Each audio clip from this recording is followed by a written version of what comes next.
Hello everybody, welcome to my channel. Today's video I'll be reviewing this. This is Transformers Legacy Inferno, the Predacon, not the Autobot.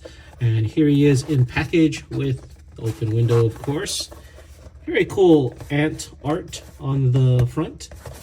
And on the side you can see him in robot mode and a little profile pic. And then on the back you can see him in toy form, 26 steps to transform. And also a little QR code to scan for his tech specs. Okay, let's get Inferno out of the package. Here is Inferno out of the package. He comes with his instruction sheet, his weapon, which is molded in translucent red plastic, and you have this really dark gunmetal paint on it.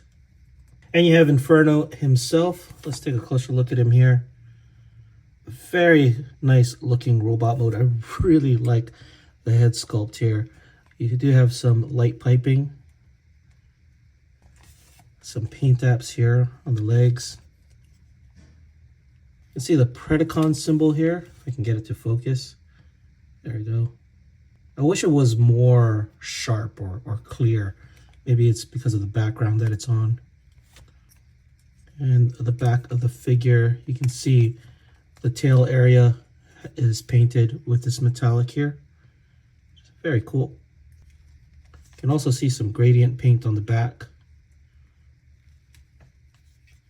All in all, very nice looking robot mode. Looks the part of the cartoon. Really digging the head sculpt. I really like it a lot. And one thing cool about the head, you can open the jaw, which is a very nice touch. Let's get his weapon on. So he does have these like claw-like hands. And here is his weapon. Now, honestly, really not a big fan of his weapon. I'm gonna replace it with some 3D printed ones that I made. They're designed by Funbeast Studios. So I'm gonna prefer to put this on the tail area. So get that there. You can plug it right there. Of course, the cool part is the tail can also spin, which is a nice touch.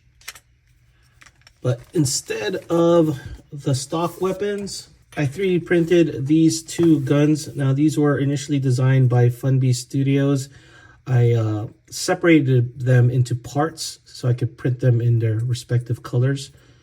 And let's just put them on Inferno. A lot of times in the show, he is shown with one of these cannons, but there are some instances where he does carry two of them. So I figured it'd be cool to carry both and have two printed out just for him. But I think this is a much better look as a weapon for Inferno. And then, of course, you still have this tail rocket piece that he used in the show to, I guess, fly all around. Moving on to articulation of the figure, the head is on a ball, can rotate, and I did show earlier that you can open the mouth. The arm can rotate 360. He can lift up at the shoulder this high. He has bicep rotation. He can bend at the elbow at 2 points, and he does have wrist rotation. The waist can rotate 360. He can do the splits. He can rotate at the thigh 360. He can kick this far up, this far back. He can bend at the knee at 2 points. He can move his feet up and down like so, but I think that's mainly due to transformation. And he does have ankle tilt. Inferno is a Voyager figure, and he stands about 6.5 inches or 16.5 centimeters tall. Okay, let's get Inferno transformed into his ant mode.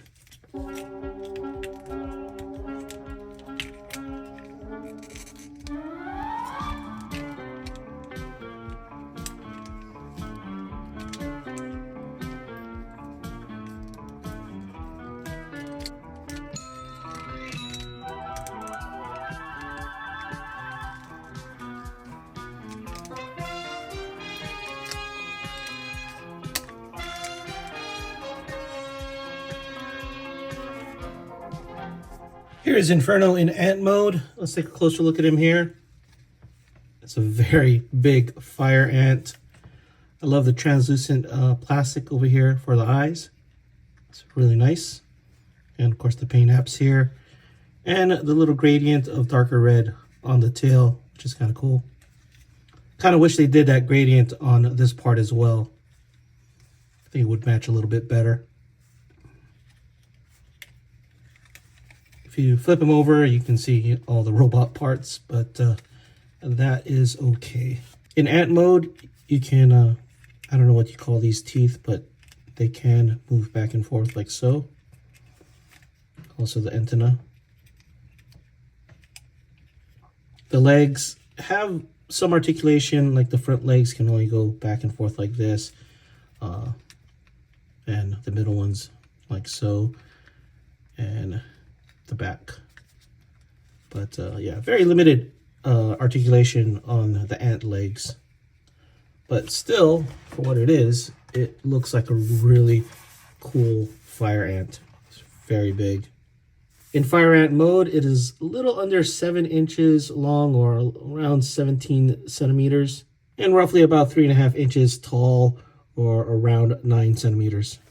Now, the weapon that he comes with can attach to this little hole on his back.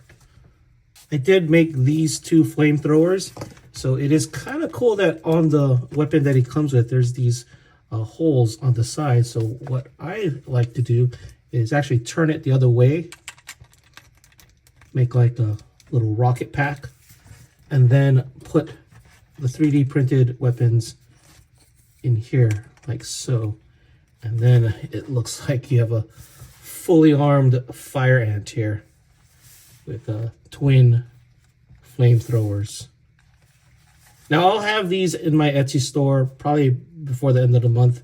Right now they're in production, so if you're interested in them, I'll put a link to my Etsy store in the description below. Okay, let's get Inferno back to robot mode for my final thoughts. So my final thoughts on Legacy Inferno. Overall, very pleased with this figure. Transformation, very satisfying. Robot mode and ant mode look great. Very minor. I would even just call it nitpicking negatives for me, which is probably the gradation of paint on the chest would have been nice so that it matches the back in ant mode, but it's not a big deal. I guess the other negative would just be the articulation of the ant legs. Would be nice if it had a little bit more, but like I said, it looks great in both modes.